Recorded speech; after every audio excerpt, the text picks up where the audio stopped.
High সবাইকে, কেমন আছো তোমরা সবাই? তো দেখো, এখানে আমি সকালবেলা তাড়াতাড়ি ঘুম থেকে উঠে লুচি আর কাবলি ছোলা বানিয়ে দিলাম। এদিকে একজন এসে আমাকে আবির দিয়ে গেল। যাই হোক, কি আর করা যাবে। তারপরে আমি তাড়াতাড়ি স্নান টান সেরে আমি চলে গেলাম তুলসীতলায় জল দিতে। তো তুলসীতলায় জল দিয়ে প্রণাম করে আমি চলে গেলাম বেলপাতা পাড়তে। এই দেখো, এটা হচ্ছে আমাদের বেল গাছ। এই দেখো, বেল হয়েছে কিন্তু বেলপাতা নেই, আর থাকলেও সেটা অনেক ওপরের দিকে, নিচের দিকে প্রচুর কচি কচি পাতা হয়েছে। এই দেখো, আর আমি অনেক কষ্ট করে কয়েকটা বেলপাতা পারলাম, যেহেতু আজকে হোলির দিন, দোল পূর্ণিমা, তারপরে আবার আজকে সোমবার। তো অনেক কষ্ট করে আমি বেলপাতা পেরে নিলাম, যেহেতু আমার শিব পুজোয় লাগবে। তো আমি ঘরে চলে এলাম। ঘরে চলে এসে একে একে আমি ফুল, বেলপাতা, জল দিয়ে আমি পুজো শুরু করে দিলাম। তো এদিকে দেখো, আমার পুজো প্রায় কমপ্লিটও হয়ে এসেছে। এই দেখো, এটা হচ্ছে আমার ভোলে বাবা। এই দেখো, এটা হচ্ছে আমাদের বাড়ির রাধা গোবিন্দ।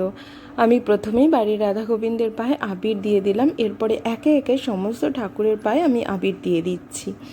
প্রত্যেকবার তোলে ভাবি বাড়িতে থাকবো, কিন্তু কিছুতেই থাকতে পারি না। আগের বারও আমি ছিলাম না, এবার তো আমি ভীষণ হ্যাপি।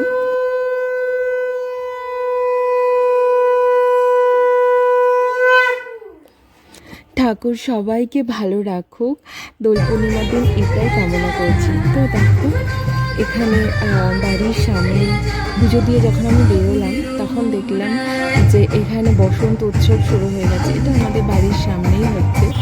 তো দারুণ লাগছে। এদিকে দেখো, আমি আর অরূপ আমরা সবাই মিলে এখানে দাঁড়িয়ে দাঁড়িয়ে বসন্ত উৎসবটা দেখছি। ভীষণ ভালোও লাগছে। তারপরে ঘরে চলে এলাম। ঘরে এসে তারপরে আমি একটু ফ্রুটস নিয়ে বসে গেলাম। যদিও এই ফলটা আমার জন্য নয়, কারণ আজকে আমি উপোস। আজকে আমি কোনো কিছুই খাবো না, ফলও খাবো না। তো তারপরে দেখো, ফলটা কেটে রেখে দিলাম।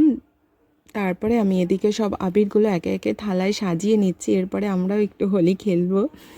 আর আমার আজকে এত সবাই দেখছি যে এত সবাই ফটোশ্যুট করছে হোলির। তো আমারও ভীষণ ইচ্ছে হলো যে একটু ফটোশ্যুট করব, কারণ যেহেতু আজকে আমার কোনো কাজ নেই, ঘরে বসেই আছি, কোনো কিছু খাবার খাওয়ারও নেই, কোনো কাজও করার নেই।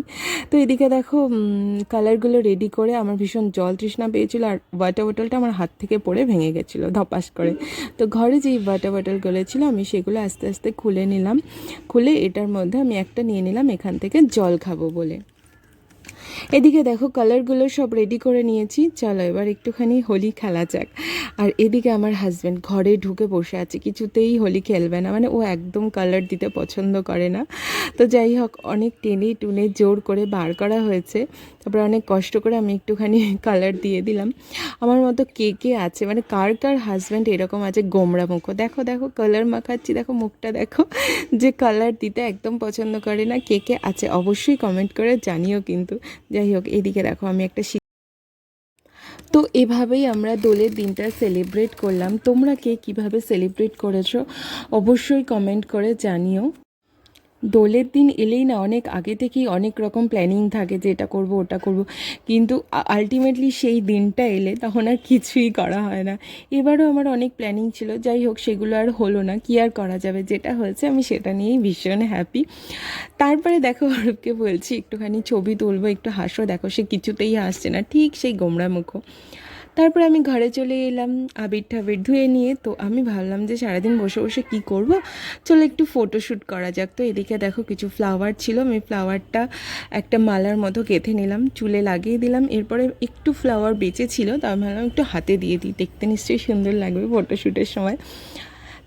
এখানে দেখো, আমি কালার নিয়ে চলে এসেছি, একটু ফটোশ্যুট করে নিলাম। তারপরে সন্ধ্যা হয়ে গেছে।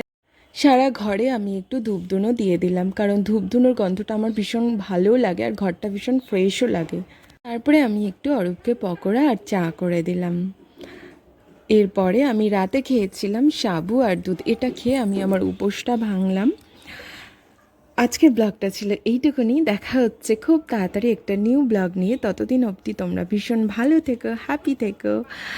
আজকের জন্য টাটা, বাই বাই।